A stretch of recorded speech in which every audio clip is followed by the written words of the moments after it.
Alô, Baixada Santista, uma Sem Reação chegando pela sua Santa Cecília TV. Um prazer muito grande em contar com a sua audiência nesta segunda-feira, início de semana, e convidando você desde já a participar do nosso programa. 3224-7017, 3224-2944. Nesta segunda-feira, nós temos a participação do Dr. Clemente ao vivo, aqui em nossos estúdios, e na semana passada nós falamos aqui sobre a pílula para evitar a AIDS, testes clínicos que analisam o uso de antirretrovirais como forma de prevenir a AIDS produziram resultados divergentes sobre a sua eficácia. Foram publicadas pesquisas na última quarta-feira, dia 11, o resultado de 3 grandes estudos realizados na África e publicados num jornal especializado em medicina. Levantam questões sobre que grupos se beneficiariam e como deveriam ser administrados os tratamentos. Clemente, nós falamos na semana passada sobre os testes para detectar a AIDS, não é?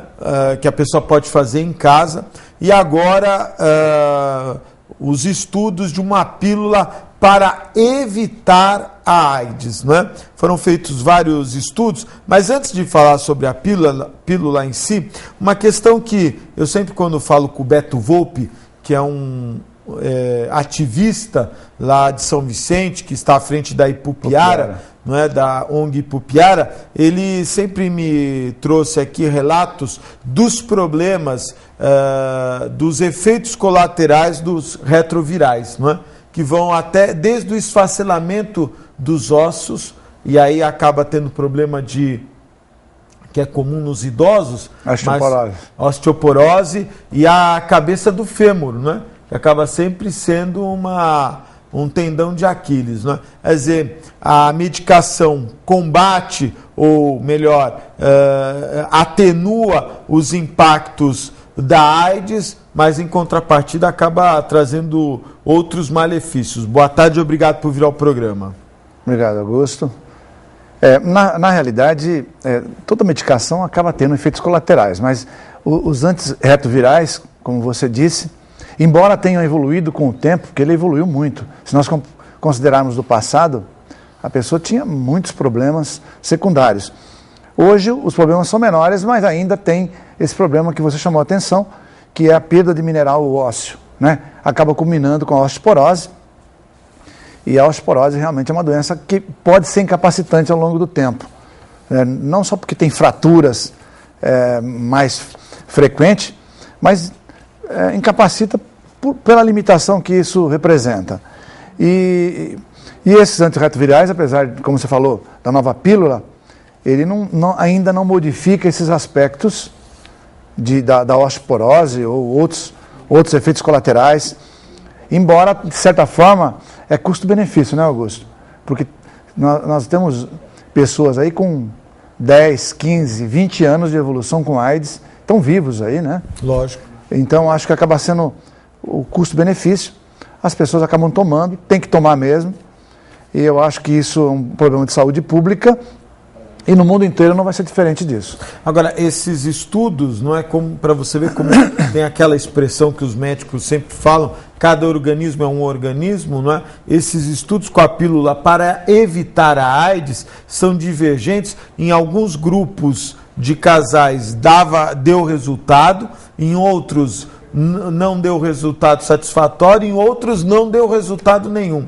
Quer dizer, as pessoas se utilizando da pílula, alguns ficaram protegidos, não é? Com uma proteção significativa, e outros não. E isso, na verdade, com todas as drogas é mais ou menos assim. Mas eu acho assim, um exagero de se criar uma droga para... Porque a AIDS nós sabemos que ela é transmitida através de contágio, não é? Portanto, sexo seguro, não é verdade? Drogas injetáveis, evitar drogas injetáveis, quer dizer, o compartilhamento de seringas, não é? As transfusões, acredito que tenha praticamente ficado eliminado essa possibilidade, mas ainda existe o mercado para uma pílula como essa, como foi desenvolvida. Mas existe. Eu estava conversando hoje, por acaso, sobre um anti-inflamatório, o Maxulid. Para algumas pessoas ele faz um efeito. Você toma um comprimido, já melhora muito. Maxulid? Maxulid. Serve para quê, Clemente? É um anti-inflamatório. Anti-inflamatório, tá. Normalmente o cara usa para problema de coluna, ok, hérnia de disco, mesmo que não seja uma hérnia de disco, aquelas dores tipo ciática. Ótimo. Tem pessoa que toma um, já começa a ficar... Resolve. Não resolve, mas começa já a ficar bem. Tem pessoa que toma e não acontece absolutamente nada. O cara continua com a mesma dor. Né? E a gente vê isso em grupos distintos. Não dá para um remédio atender todos os organismos de uma forma geral, eu acho, na minha opinião. Não dá. E da mesma forma, essa pílula aí, eu li essa matéria aí, você tem um grupo que não atenuou basicamente nada. Né? Um grupo que se beneficiou e aquele grupo intermediário. Quer dizer, o que não invalida que se tome isso para minimizar os efeitos, mas certamente vai acontecer no futuro, a menos que nós consigamos alguma coisa, tipo, estimular o sistema imunológico, para que o próprio sistema imunológico acabe destruindo esse vírus. Né? O caminho acaba sendo esse. Teve um caso, que eu não me recordo se você chegou a ler, ou a gente comentou isso, mas um caso que foi feito... Esse é um caso que, sabidamente, a AIDS sumiu. O cara fez um transplante de medula óssea e a AIDS realmente sumiu. Esse é o único caso comprovado no mundo que houve uma cura da AIDS após fazer um transplante de medula óssea. O cara ficou curado realmente. A medula, ela é uma glândula, não é isso, Clemente? A medula óssea fica... nós temos o osso, dentro do osso, aquilo que a gente chama de tutano. Sim. Né? Na prática, tutano é a parte medular do osso. Ali tem células que produzem o osso, as células sanguíneas, os glóbulos vermelhos, ou hemácias, os glóbulos brancos ou leucócitos, que a gente vê no exame de sangue, e as plaquetas. Então, é produzido pela medula do osso. Não é medula espinhal, a medula que passa pela coluna, né? Espinhal é uma coisa, é a medula do osso que é a produtora dessas células do sangue. Então, o cara faz um transplante dessa medula óssea. Interessante isso, da cura da AIDS. Mas é o único caso comprovado até hoje. Então, mas as pesquisas caminham paralelas, quer dizer, você está, ao mesmo tempo que está desenvolvendo novas drogas com maior eficiência e menos efeitos colaterais, paralelamente, aquele estudo que vai para a vacina contra ou estimulação do sistema imunológico. Clemente, o governo do estado fez uma pesquisa no Centro de Referência de Saúde do Homem, que fica na zona sul da capital. 60%, mais de 1.500 homens passam por esse centro. 60% destes homens chegam ao hospital com quadros considerados avançados e que necessitam de intervenção cirúrgica, principalmente na questão da próstata. Essa pesquisa vai ao encontro que a maioria dos médicos, a maioria dos homens só vai ao médico com a doença avançada. Falta prevenção e promoção da saúde com os homens. E aí, no caso da próstata, o diagnóstico precoce é fundamental, né? Com certeza. O que se aconselha é, a partir dos 40 anos de idade, que o homem faça uma visita ao ano ao urologista, da mesma forma que a mulher faz a partir da primeira menstruação, né? Ou mais a miúde, vamos dizer, a partir de 20 anos de idade, na adolescência, a partir de 20 anos de idade, a mulher frequenta o ginecologista anualmente, algumas até semestralmente. Então, o homem realmente deveria fazer o mesmo em relação à próstata, porque está aparecendo muito tumor também agora, Augusto, em pessoas menos de 50 anos. Né? Que é uma raridade. É uma raridade. Era, pelo menos. Antigamente o cara falava, não, próstata só depois de 50, toque retal depois de 50. Hoje nós temos um número significativo de pessoas na faixa de 40 a 50 anos. Então é importante Na verdade, a gente não vai prevenir a doença, mas vai fazer um diagnóstico precoce. E o diagnóstico precoce implica numa cura num percentual bem maior, né? Por isso, mas é super importante. 60% dos homens vão na fase avançada. Quando vão é porque a coisa já está para lá de Bagdá. Está avançado. Está avançado. E pior, porque muito grande esse número aí. Nós já comentamos aqui, o câncer de próstata, ele é insidioso. Ele não dá sintoma assim numa fase inicial, só numa fase mais tardia, em geral quando o tumor foi além da próstata, passou pela gordura ou até deu metástase. E isso é um complicador, porque enquanto ele está restrito à glândula prostática, a chance de cura é alta, muito alta, quase próximo de 100%. Quando ele sai da próstata e vai para a gordura periprostática, já começa a diminuir esse percentual, e quando vai para gânglios, mais ainda, e quando a metástase é à distância, aí não tem mais o que se fazer, né? E às vezes, Augusto, a coisa não é só em pessoas esclarecidas, não.